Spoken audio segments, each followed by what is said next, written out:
Hello all, ఎలా ఉన్నారు? ఇది లాంగ్ వీడియో చేస్తున్నాను మీకు. చూడండి, వచ్చి మామిడికాయలు మా అమ్మమ్మ వాళ్ళ ఇంటి దగ్గర నుంచి తెచ్చాం. కొన్ని మొక్కబెట్టాం. దీంతో నేను చట్నీ కూడా చేశాను. ఇలా వచ్చేసేసి ఇది అండి.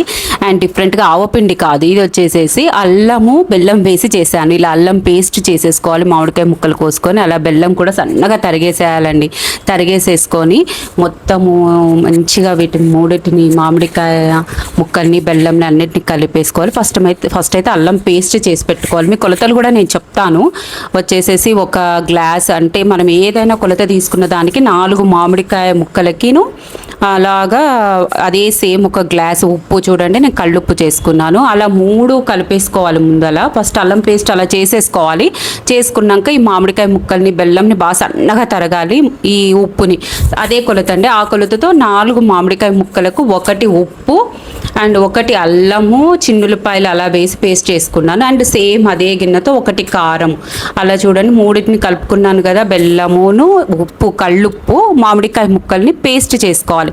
ఇలా ఎంతమంది చేస్తారో చెప్పండి నాకు. ఇలా మామిడికాయ చట్నీ ఇది వచ్చేసేసి టిఫిన్స్లోకి, అంటే దోశలోకి, ఇడ్లీకిలోకి బాగుంటుంది. నేనైతే రైస్లో కూడా కలుపుకొని తినేస్తాను.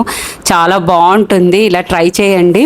అండ్ ఇటు సైడ్ అయితే మొత్తం అల్లం పేస్ట్ వేసి చేస్తారు. మేము అలాగా బెల్లం వేసి కూడా చేస్తాం. చాలా బాగుంటుంది. చూడండి, అలాగ 3టిని పేస్ట్ మొత్తం పేస్ట్ లాగా చేసుకోవాలి. అలా వడగట్టేసాము. కొంచెం మామిడికాయ ముక్కలు నలగలేదు, అంటే బెల్లం బాగా గట్టిగా తురిమేసేసరికి అలా నలగలేదు.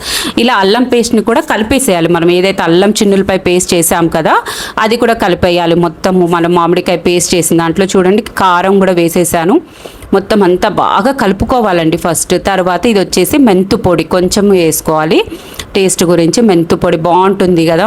అండ్ వచ్చేసి ఆవ పిండి కూడా వేసాము. అది కూడా కొంచెమే వేసాము. దీంట్లో మెయిన్ ఇంగ్రీడియంట్ ఏంటంటే బెల్లము, అల్లం పేస్టే చాలా బాగుంటుందండి. అండ్ మామిడికాయ గుజ్జులా చేసి ఇలా దీన్ని మొత్తం బాగా కలుపుకోవాలి. ఫస్ట్ బాగా చేయితో అంతా కలిపేసుకున్నాక మళ్ళీ ఒకసారి మిక్సీలో వేయాలి. దీన్ని వేస్తే అసలుకి తర్వాత దీన్ని తిరుమత పెట్టాలి. బాగా చక్కగా 3-4 మంత్స్ వరకు అయినా మంచిగా ఉంటుందండి. ఫ్రిడ్జ్లో పెట్టుకుంటే కలర్ కూడా అలా షేడ్ కాకుండా. చూడండి, మళ్ళీ దీన్ని మిక్సీకి వేస్తున్నాము.